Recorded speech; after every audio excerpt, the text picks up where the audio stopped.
Hola, muy buenas tardes, buenos días o buenas noches. Hoy vamos a empezar dos problemas para poder finalizar lo que es la unidad temática número 4. Así que hoy vamos a trabajar un problema más acerca de relaciones de las funciones de estado y otro problema de trayectorias. Así que empecemos con el problema número 1. El problema 1.1.1 nos dice: dos ecuaciones empíricas de estado de un gas real son las siguientes. Nos dan una ecuación, la ecuación de Van der Waals y la ecuación de Dieterich. Entonces nos piden que evaluemos el cambio de entropía con respecto a volumen a temperatura constante para cada gas. Para una expansión isotérmica, ¿para qué tipo de gas? También considere gas perfecto, será mayor delta S y explica tu conclusión. Lo primero que notamos es que nos están pidiendo que encontremos la relación cambio de entropía con respecto a volumen a temperatura constante para estos gases. Yo, desde que veo que me están pidiendo un cambio de entropía, un cambio de entalpía, un cambio de energía interna, un cambio de la energía de Helmholtz, un cambio de la energía de Gibbs, yo tengo que buscar una relación, ya sea a través de las ecuaciones de Maxwell o otras relaciones termodinámicas, que me ayuden a mí a dejar esa expresión en términos de variables que yo pueda obtener de estas ecuaciones. Por lo tanto, yo lo que voy a hacer es que voy a tomar una de las ecuaciones de Maxwell que me relacione el cambio de entropía con el cambio de presión.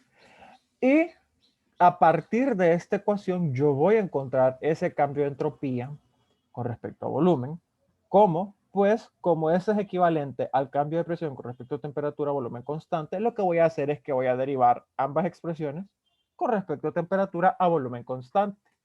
Y al hacer eso, las relaciones que obtengo son las siguientes. Y pues eso simplemente me resuelve la primera parte del problema, que sería buscar una relación de Maxwell que me ayude a determinar ese cambio de entropía con respecto a volumen y utilizar esa expresión para poder encontrar ese cambio de entropía con respecto a volumen para los dos gases que me están dando. Listo.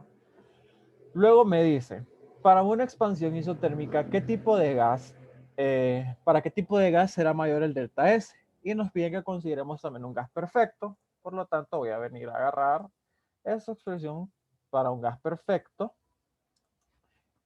a la cual le hice exactamente lo mismo, sacarle la derivada de presión con respecto a temperatura, volumen constante, y pues así obtenemos esa relación para un gas perfecto. Y ahora que tenemos estos tres, me piden, para una expansión isotérmica, ¿cuál tendrá un mayor delta S? Entonces, una expansión isotérmica me dice a mí que tengo que calcular la integral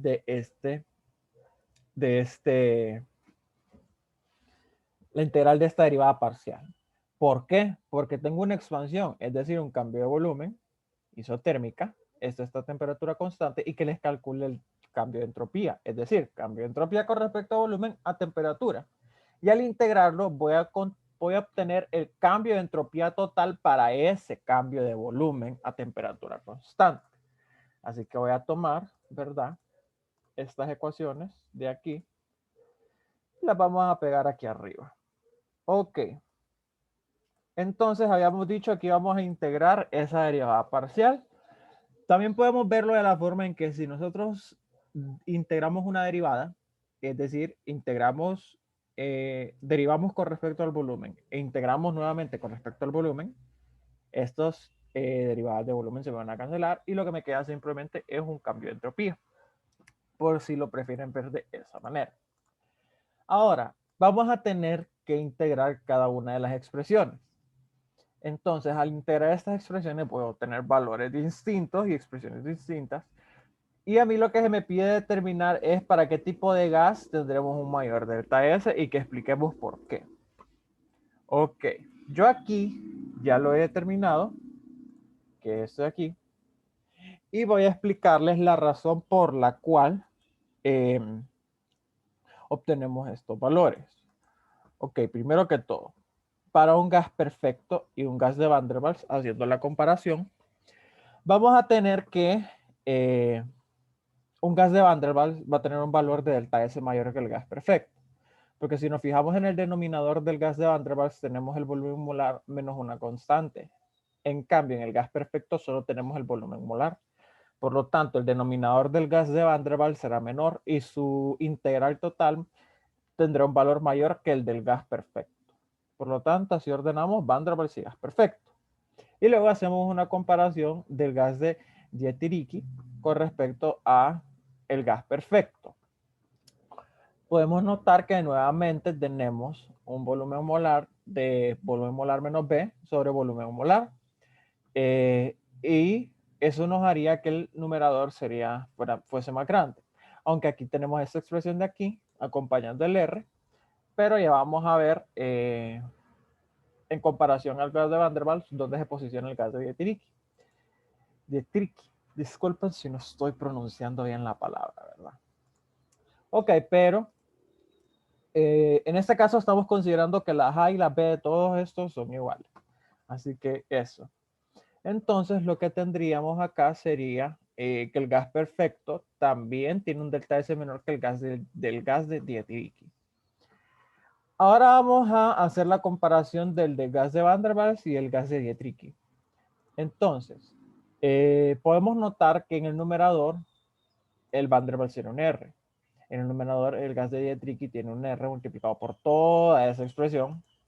Al final, esa expresión me va a dar un número menor que 1.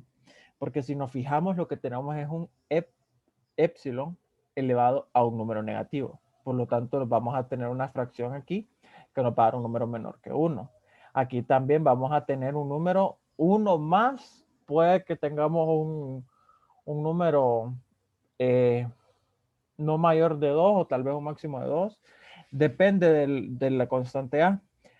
Pero si estamos considerando que son como los gases de Van der Waals, pues no tenemos constantes muy grandes. Y por lo tanto, ese valor completo del numerador se vuelve un valor pequeño en comparación al gas de Van der Waals. Podemos decir que entre 0 y 1 para esa comparación de gas de Van der Waals con gas de Dieterich en el numerador. Y por lo tanto, hacemos ese análisis y notamos que el gas de Van der Waals va a tener un mayor cambio de entropía que los otros dos. Y así sería la forma de resolver el primer problema. En examen usualmente no van a encontrar un problema de este tipo. Este problema lo saqué del libro de Engel, si no me equivoco, o del Reed. Entonces, esos libros están subidos en el campus, en la carpeta aquí en la carpeta para que lo puedan revisar. Y pues eso con respecto al problema 1. Ahora pasemos al problema número 2, que esto es un problema de una trayectoria. En una industria de producción de jabón se utiliza glicerina. Nos dan distintos nombres para la glicerina y su fórmula química, y se usa como humectante para sus productos. 7.874 litros de glicerina se encuentran inicialmente a 100 grados Celsius, a 10 grados Celsius y una atmósfera, perdón. Experimenta un proceso de calentamiento quedando a 60 grados Celsius como líquido saturado. Sin despreciar ningún elemento de presión, determine. Bosqueje la trayectoria más adecuada según los datos disponibles. Inciso B, la cantidad de energía que necesita para llegar a la condición final. E inciso C, el cambio de entropía del proceso. Como una nota nos dice, recuerde que un líquido saturado es un líquido que está a punto de evaporarse. Entonces, vamos a empezar a trabajar este problema. Vamos a pensar qué es lo que nos están dando y qué es lo que nos están pidiendo. Nos están diciendo que tenemos glicerina, que se encuentra inicialmente a 10 grados Celsius y una atmósfera. Nos están dando un estado inicial. Nos están dando temperatura, presión y el volumen de la glicerina. Luego nos dicen que la calentamos y que quedamos a 60. Perdón, aquí no es 60, son 208. 208 grados Celsius como líquido saturado. Entonces, nos están dando una temperatura de estado inicial y una temperatura de estado final. Entonces queda como líquido saturado. Por lo tanto, nosotros no podemos suponer que termina una atmósfera, sino que tendríamos que determinar a qué presión termina esa glicerina. Así que nos piden primero que todo bosquejemos una trayectoria. Casi siempre cuando trabajemos con problemas de este tipo que nos dan estado inicial y estado final, usualmente nos están hablando de bosquejar trayectorias, encontrar puntos, qué es lo que sucede adentro de esa trayectoria y cosas así. Así que vamos a ver, primero que todo, tomamos nuestra trayectoria y la pegamos y vamos a analizar esta trayectoria. Podemos notar que empezamos a 10 grados Celsius y una atmósfera que son 100.325 pascales. Ese sería nuestro punto número 1. Terminamos a 208 grados Celsius como un líquido saturado. Ese sería nuestro punto 2. Entonces, si nosotros tomamos que nosotros vamos desde el punto 1 hasta el punto 2, déjenme lo hago de otro color. Que nosotros vamos del punto 1 al punto 2, uno tendría tendríamos ese como que ir directamente, seguiríamos esa ruta, ¿verdad? Una línea recta. Pero lo que pasa es que si nosotros notamos lo que tenemos acá son cambios de entalpía, perdón, cambios de presión y cambios de temperatura simultáneos. Y es muy difícil que nosotros podamos modelar esos cambios de temperatura y cambios de presión al mismo tiempo. Por eso es que recurrimos a las trayectorias, porque como nosotros recordamos nuestros cambios en las funciones de estado, son funciones de estado, por ejemplo, entropía, entalpía y energía interna, solo dependen del estado inicial y final. Es decir, yo puedo venir a hacer esta trayectoria de acá, hacer todos estos cambios, pero si al final llego al punto 2, a mí me va a dar el mismo valor para delta U, el mismo valor para delta S y el mismo valor para delta H, porque son funciones de estado. Solo dependen del estado inicial y el estado final. Yo puedo hacer 1.000.000 de paradas para llegar desde Tela hasta Tegucigalpa, pero siempre voy a llegar a Tegucigalpa. No importa cuántas paradas y no importa cuántas rutas yo tenga, siempre voy a llegar a Tegucigalpa. Entonces, si el resultado es el mismo al final, eso me quiere decir a mí que yo puedo tomar varias rutas y hacer varias paradas para llegar a mi punto final. Y es lo que yo hice aquí exactamente. Yo determiné que yo me iba en una línea a temperatura constante, a presión constante, hasta llegar a la temperatura final. Y después bajaba hasta llegar a la presión final. Entonces, si yo dibujo todo este proceso que yo quise hacer en un diagrama presión-temperatura, voy a notar que me encuentro primero que todo como un sólido. Luego, este sólido aumenta su temperatura a presión constante hasta llegar a la línea de saturación, donde hace un cambio de fase para seguir aumentando su temperatura hasta los 208 grados Celsius de temperatura final. Todo esto haciéndolo a presión constante. Luego, yo bajo a temperatura constante a una presión de saturación que a 208 grados Celsius serían 8.000 pascales. Esta presión, aquí empezamos, ¿verdad? Con lo tricky, lo complicado de este problema. Ustedes no van a encontrar un polinomio o las constantes en la tabla 2.8 para la glicerina. La glicerina, así como el queroseno y otros compuestos, son pues compuestos que encontramos muy escasamente datos en el PERRI para ellos y por lo tanto recurrimos a otras tablas o recurrimos a otros métodos para poder calcular sus propiedades. Primero que todo nos encontramos que necesitamos la presión de saturación a 208 para determinar la presión final. Entonces, yo como no la tengo en la tabla 2.8, yo me voy a ir a la tabla 2.10 y voy a buscar a 208 la glicerina. Ok, la encontré a 208 y puedo escribir directamente la presión de saturación. La presión ahí en esa tabla me la dan en milímetros de mercurio. Vamos a enseñarla por aquí. Tabla 2.10. Sí, glicerina. Aquí está. Aquí lo tenemos como glicerol. Entonces, estos serían los datos del glicerol. A 208 grados Celsius, que sería este valor de aquí, yo subo y me encuentro con que esta tabla tiene una presión de 60 mililitros de mercurio para la glicerina saturada. Recordemos que todo esto son compuestos saturados a 208 grados Celsius. Convierto esa presión a pascales y obtengo un valor de 8000. Y así obtengo yo la presión de la glicerina. Ahora, con esta trayectoria, si nosotros nos fijamos, yo tengo 4 pasos. Un paso de aumento de temperatura de un sólido, un cambio de fase, un aumento de temperatura de un líquido y una disminución de presión de un líquido. Y pues esa sería nuestra trayectoria. Ahora ustedes estarán pensando, ¿por qué yo no tomé esta trayectoria que baja acá y voy para acá, verdad? Supongamos que esta es una línea recta. Pues pueden hacerlo. Es completa y totalmente válido tomar esa trayectoria. ¿Cuál es el problema con tomar esa trayectoria? Si yo me fijo, yo estoy bajando mi presión de 100.325 a 8.000 pascales.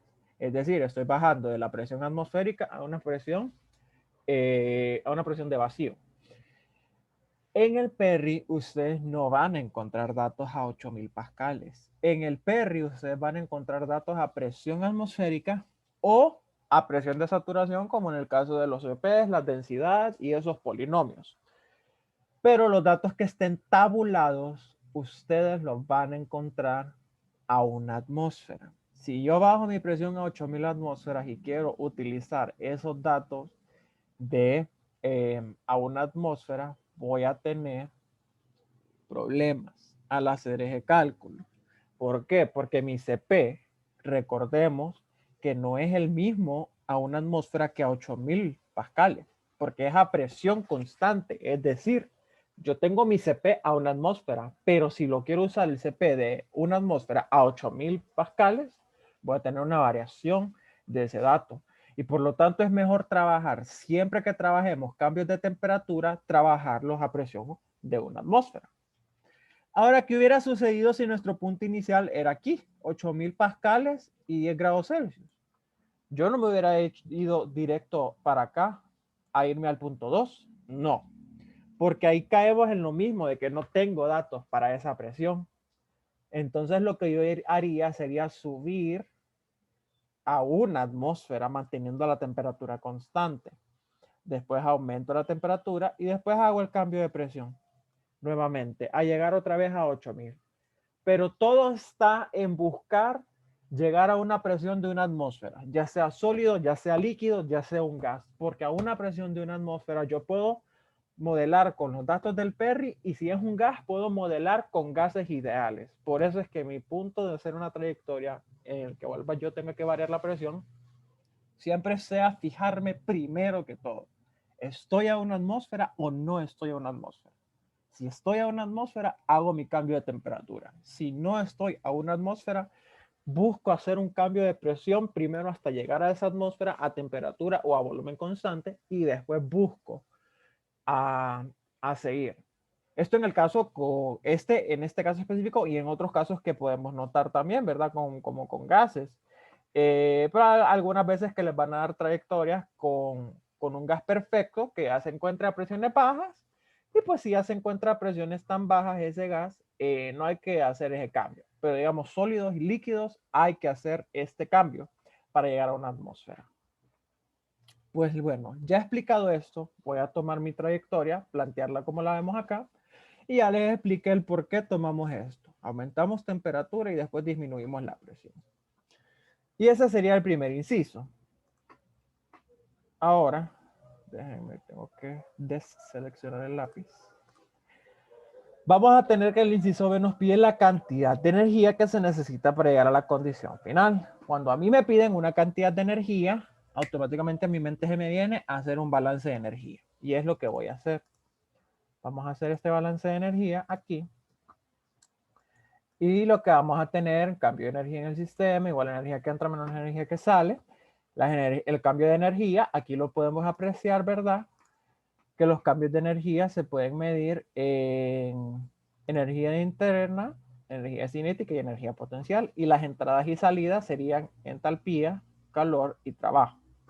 En este caso, en este sistema, yo no tengo un cambio de energía cinética porque no tengo velocidades, tampoco tengo alturas, entonces no hay cambio de energía potencial. No tengo entalpías porque no tengo flujos másicos.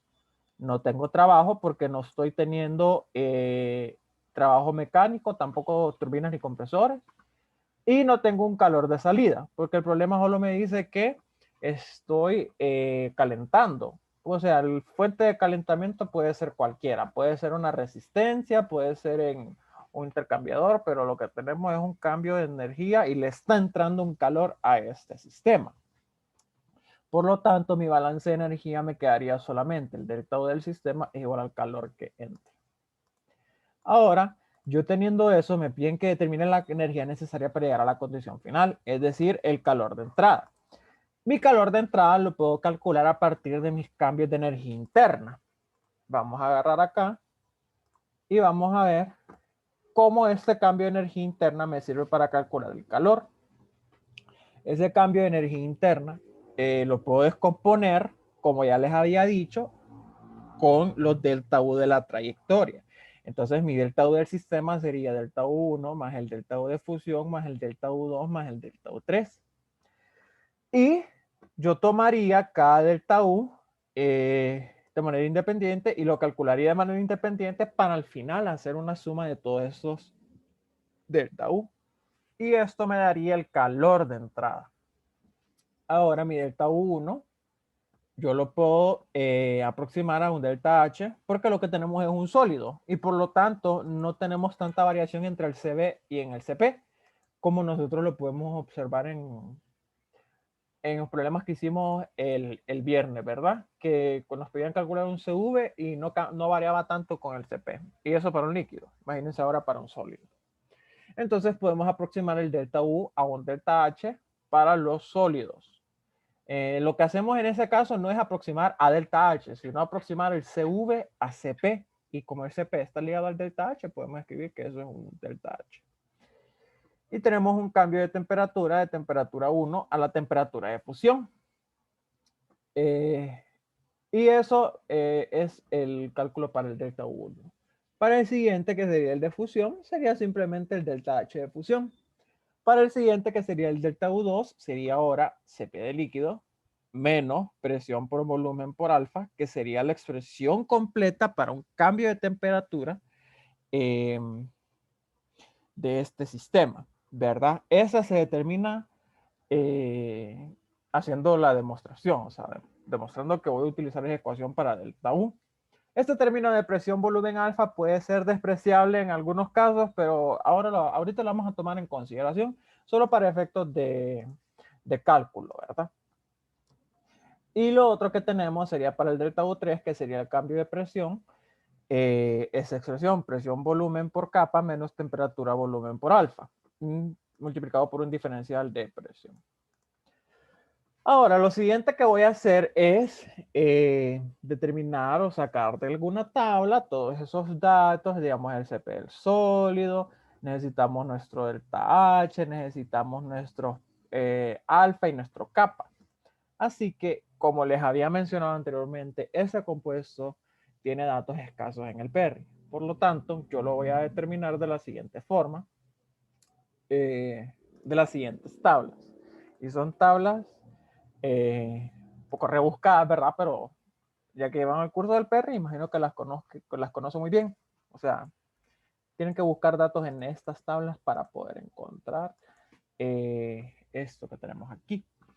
Primero que todo, la tabla 154 del PERRI, que me da los CPs de compuestos orgánicos en estado sólido.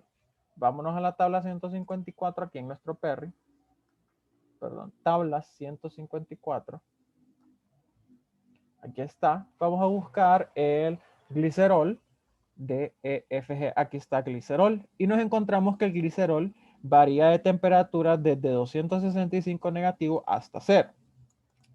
Entonces, si nos fijamos, no tenemos como que un valor de CP o un polinomio de CP que esté a temperaturas más altas de 0 grados Celsius. Por lo tanto, vamos a tomar el valor que más se acerque a las temperaturas que estamos trabajando y vamos a aproximar ese CP como constante. Esto debido a que no tenemos más tablas de donde sacar datos. Vamos a hacer una aproximación Así que vamos a usar 0.33 como nuestro CP a 0 grados Celsius y lo vamos a aproximar de que trabaja ese mismo CP para el sólido desde 10 grados Celsius hasta la temperatura de fusión. Y esa sería la primera aproximación que vamos a hacer. Luego, para el CP, nosotros vamos a ver que en las tablas de CP no hay glicerol, no hay glicerina, no hay ese compuesto. Entonces vamos a buscar en la tabla 323. Esta tabla 323 es una tabla que ya se sale de lo de las propiedades físico-químicas. Vamos a bajar más. Tabla 323. Entonces, en esta tabla, ustedes van a encontrar propiedades termofísicas de las sustancias. Aquí está, tabla 323. Van a encontrar propiedades termofísicas de líquidos saturados misceláneos.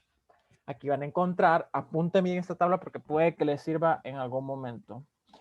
Propiedades termofísicas de líquidos saturados misceláneos. Vamos a ver que tenemos acetaldehído, ácido acético, anilina, etanol, tenemos queroseno por aquí, o sea, compuestos que no encontramos con facilidad en las otras partes del Perry, ¿verdad?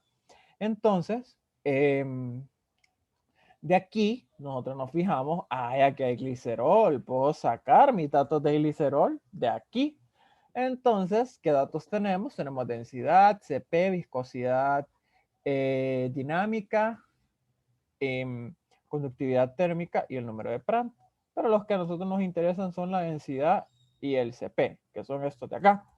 Nos fijamos que encontramos que el CP, vamos a ver qué es lo que estamos buscando, CP de líquido, se encuentra hasta un rango de 100 grados Celsius. Entonces vamos a hacer lo mismo que hicimos con el CP del sólido, vamos a agarrar esos 100 grados Celsius y vamos a decir que el CP, ese valor es como que una constante, porque si nos fijamos, 100 grados Celsius queda en medio de 17 y de 208, de 18 y 208. Entonces podríamos considerar que ese 100 grados Celsius es un valor constante en ese rango de temperatura y pues podría ser un promedio también en ese rango de temperatura. Sí, lo convierto a calorías por gramo grados Celsius para concordar con las unidades del otro CP. Luego de la tabla 323 también vamos a sacar una densidad a 50 grados Celsius. Ya vamos a ver por qué. De esa misma tabla, siempre en 50 porque es el número más alto que tenemos para aproximar densidad y pues vamos a tomar ese valor. Luego tenemos que de la tabla 149 sacamos el delta H de fusión. Esa tabla ya la conocen muy bien.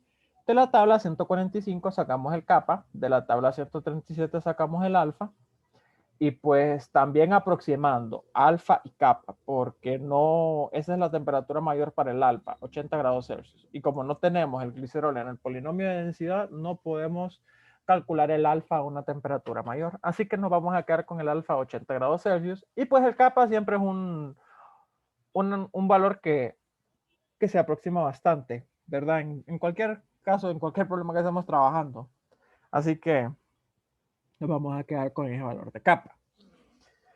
Ahora lo siguiente sería utilizar estos para ir determinando estos valores de acá. Pero lo primero que vamos a hacer es calcular la masa de glicerol. Lo vamos a hacer con, siempre sacando de la tabla 323 la densidad a 10 grados Celsius. A 10 grados Celsius, que es mi estado inicial, y encuentro que tengo una masa de 10 kilogramos. Ahora, para ir determinando todos estos delta U, lo que yo voy a ir haciendo, ¿verdad?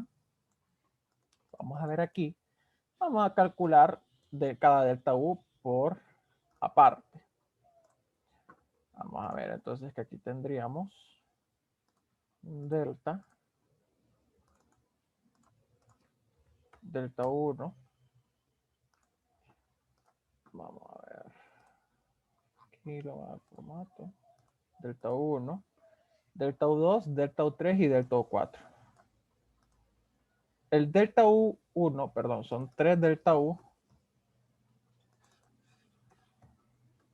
Y uno es delta U del cambio de fase.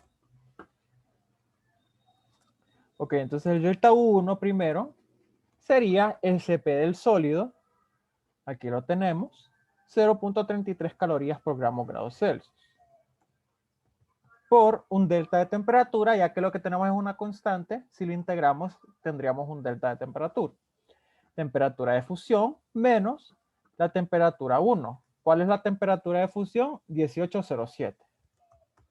Y la temperatura 1 son 10. Y eso estaría en unidades de calorías por gramo. Vamos a poner acá calorías por gramo. Y así vamos calculando todos los... Vamos calculando todos los delta U, ¿verdad? Con esas expresiones que tenemos ahí arriba. Delta U2, que sería el de cambio de fase, sería igual al delta H de fusión, que son 47.49 calorías por gramo. 47.49.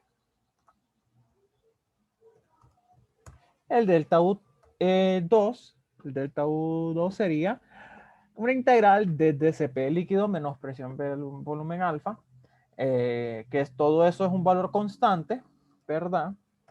Estamos trabajando con un Cp de líquido que es de 0.642 calorías por gramo grado Celsius, menos presión, que sería una atmósfera, por volumen, que sería el volumen que estamos trabajando a esa temperatura, el volumen inicial, 7.874 litros, por el alfa, que nuestro alfa son, vamos a ver,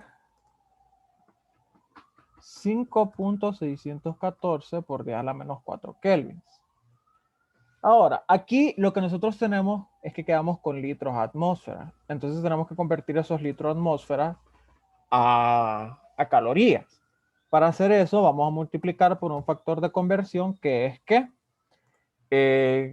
4.186 calorías hay en 0.08206 litros atmósferas.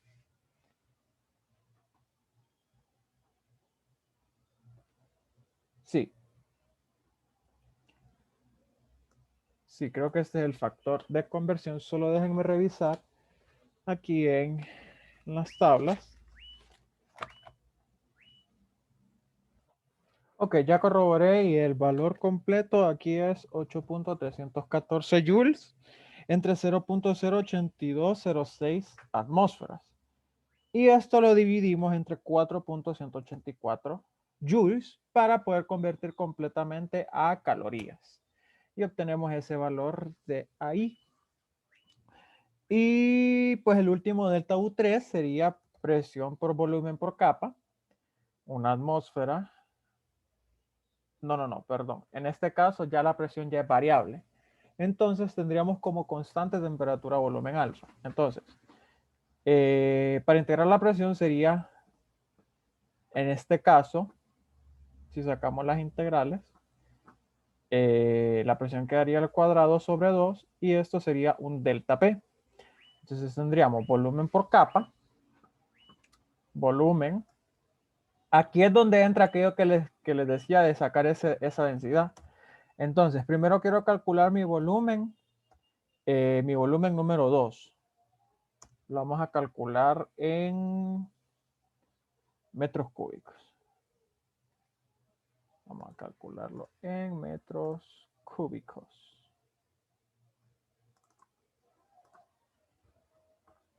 Ahí está. Vamos a calcular en metros cúbicos. Ok, entonces sería la masa de 10 kilogramos dividido entre 1242, que sería la densidad. La densidad a 50 grados Celsius. Y eso me da el volumen 2. Ya que tengo eso, puedo proceder aquí a hacer mi cálculo. Vamos a calcular esta integral, solo para que no queden confundidos. Ok, ya está la integral aquí hecha, entonces vamos a proceder a hacer el cálculo. Tendríamos igual al volumen 2 multiplicado por el kappa, que serían 2.2 por 10 a la menos 10 pascales a la menos 1. Multiplicado por la diferencia de presiones al cuadrado. Vamos a ver cuál es nuestra diferencia de presiones. La presión 2 son 8000 y la presión 1 son 100.325. 8000 al cuadrado menos 101.325 al cuadrado. Al cuadrado.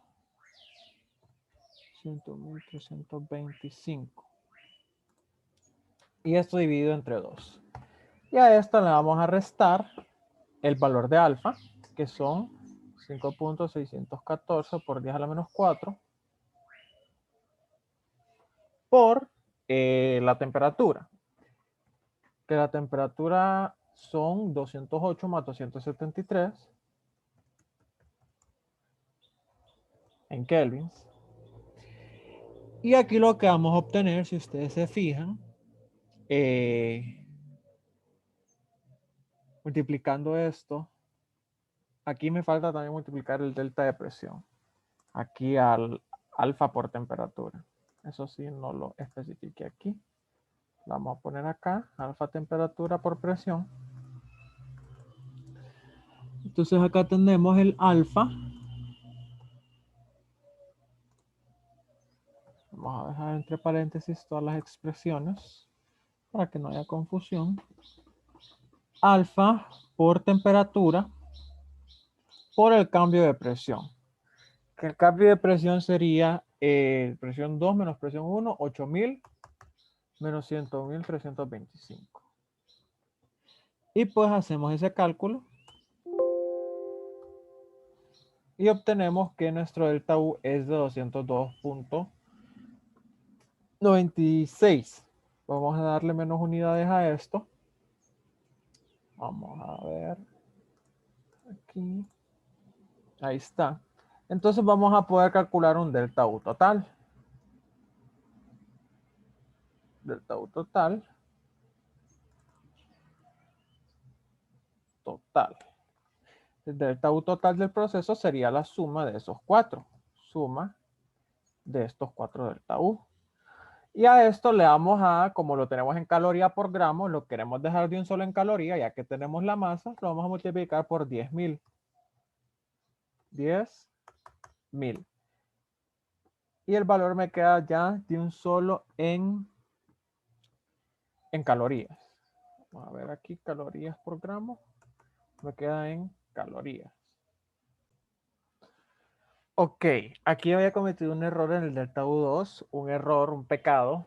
Me faltó multiplicar por el cambio de temperaturas. Y ahí el cambio de temperaturas es 208 menos 18.07.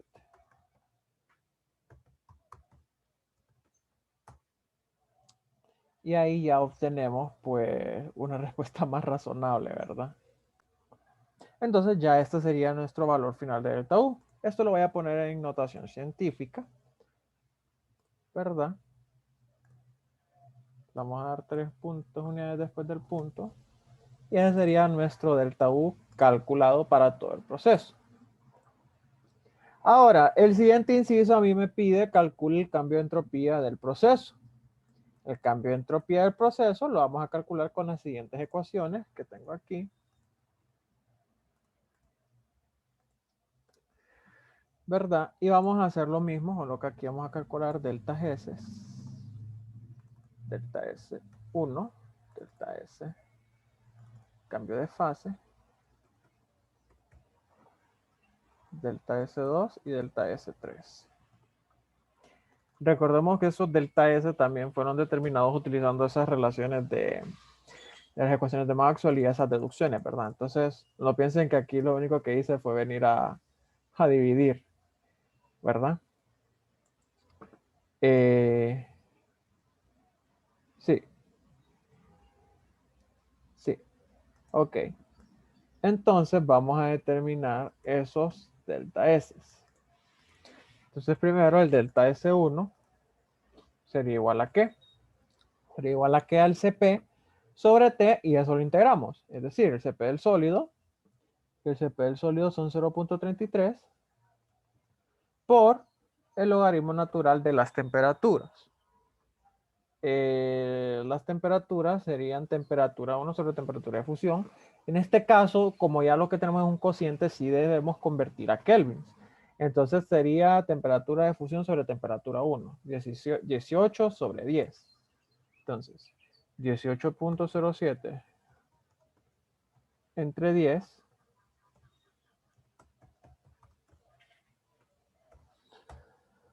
y me da ese valor para la entropía. Recordemos que esto está en calorías sobre gramo Kelvin. Vamos a ponerle estas mismas unidades a todo, caloría por gramo Kelvin.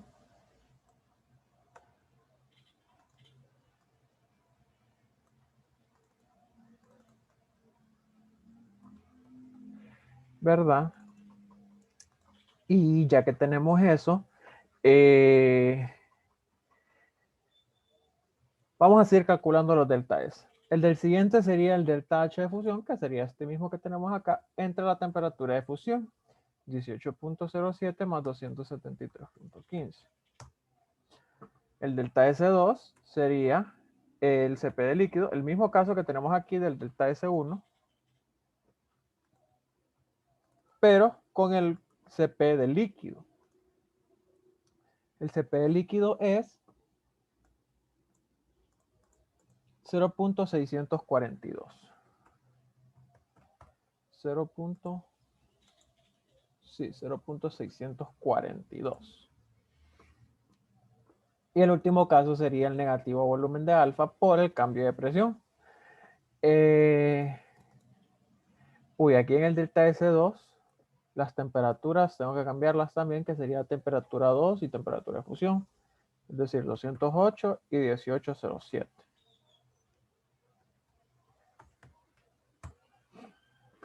Listo. Y el último que sería ese valor de ahí abajo, que sería el negativo del volumen, que el volumen lo tenemos acá, por el alfa, 5.614 por 10 a la menos 4, por el delta de presión. Delta de presión en pascales sería 8.000 menos 101.325.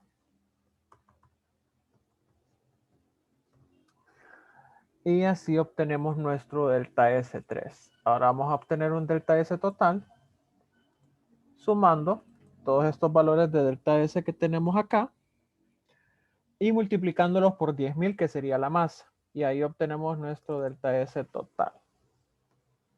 S total en calorías por Kelvin. Y así sería como resolvemos este problema. Así sería como resolveríamos este problema. Ok, aquí tenía otro error. Se me olvidó convertir estos joules a caloría. Entonces sería dividir esos que tenían el delta S3 entre 4.184. Y ahora sí, vamos a ver. Esto está en unidades de calorías. Esto está también en unidades de calorías.